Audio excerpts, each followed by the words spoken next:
Hello, welcome back to another reading from the book Power of Purity by Mohanji, which is essential essays and answers about the spiritual path.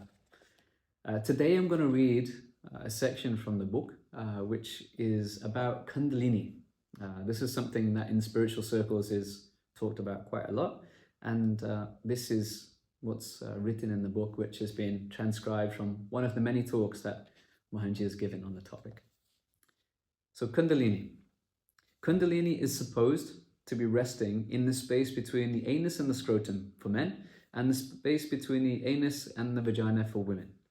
It is supposed to be 3.5 coiled energy in the shape of a serpent.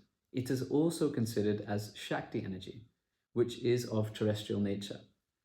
We can also say that liberation means liberating the Kundalini energy, or we can say that when we cease to be terrestrial, Kundalini also leaves its usual position. It usually lies dormant and unprovoked when we are immersed in terrestrial chores. It can be fully liberated when it transits through the elements represented by the chakras. The elements are fundamentals of physical creation. When its journey towards the Shiva or Supreme Consciousness begins, Kundalini energy breaks through the Brahma Granthi, located before the Muladhara chakra. That's right at the root. Our root, our base there, near the perineum. The transit path is the Sushumna Nadi, the central meridian, the central nadi in our system.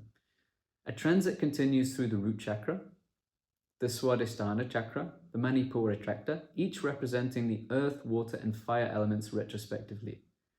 After it gets purified in the fire element, which means the Manipura chakra, so purifying by fire or Agni Shuddhi, it becomes eligible to break the ties of Vishnu Granthi and reaches the Anahata chakra, the heart. Through the Anahata, then the Vishuddhi chakra. It arrives and breaks the ties of the Rudra Granthi and reaches the Anja chakra. From there, it transits to the Sahasra and beyond. So that's describing the journey from base chakras right through the top of the head and beyond. When Shakti joins Shiva, awakening happens, enlightenment happens, the terrestrial bindings cease. It happens only when one's eligibility is absolutely right.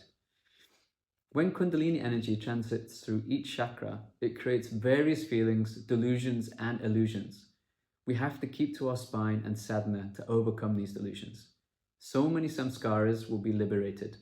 Many matters which you thought were tremendously important in life on earth suddenly become unimportant.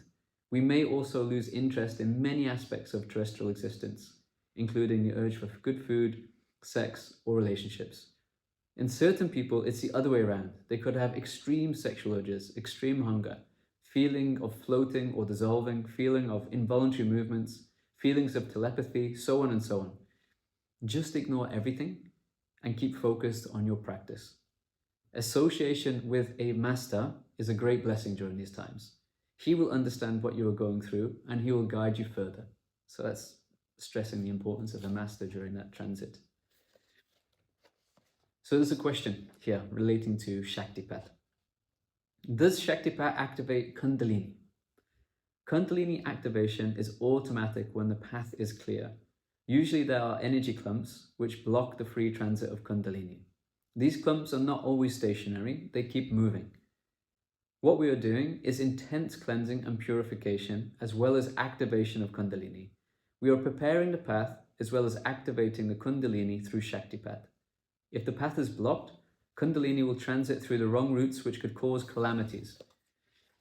We are very careful about that. Kundalini activation and guidance certainly happens through our meditation. So that's the section about Kundalini. Mohanji there has spoken, and he's spoken in other forums as well, and many questions come up about this in satsangs, about this Kundalini energy, because it's very a hot topic. And what he describes here in the writing and also in other sessions is that the natural tendency of Kundalini is to rise. So that's where it should go, it should flow. But only once the terrestrial, I can say bindings or entertainments have ceased. So that basically means when there's no more interest for things here on earth, then the natural flow of Kundalini is to rise. So whilst we still have our own agenda here, And if maybe from many paths you understand that we're born with a karmic agenda with many experiences to fulfill, if those still have to be accomplished, then activation of Kundalini is really not so advised in this path, because the first thing to do is just naturally clear what you've came here for, and then Kundalini will naturally rise. That's its movement. But any activation of it has a potential to cause calamity, as it says here, because there's some clumps potentially in our energy system. And he's mentioned before that it can either deviate to one of the two nadis, either the Ida or the Pingala, the sun or the moon. And if it goes to the sun, then people become a bit crazy, madness can ensue. And it goes to the moon, then people can fall into depression. So activation doesn't necessarily guarantee any enlightenment in that way. It could actually cause problems. So the best thing here is that let it naturally rise, and if you're guided by a master, someone that's holding your hand and understands the way, then everything will be okay. You'll be guided further. So that was the section on Kundalini from the book Power of Purity by Mohanji. Do stay tuned for more readings. My name is Chris. I'm here at the Mohanji Centre of Benevolence in Scotland, where we have many activities, sessions, programs, and also have one of the temples here to Shirdi Sai Baba. It's a fantastic space, and hope you come back and enjoy watching more of these videos. Do leave comments, and if you have any requests for topics, do share them, and the next videos can be on those. Thank you.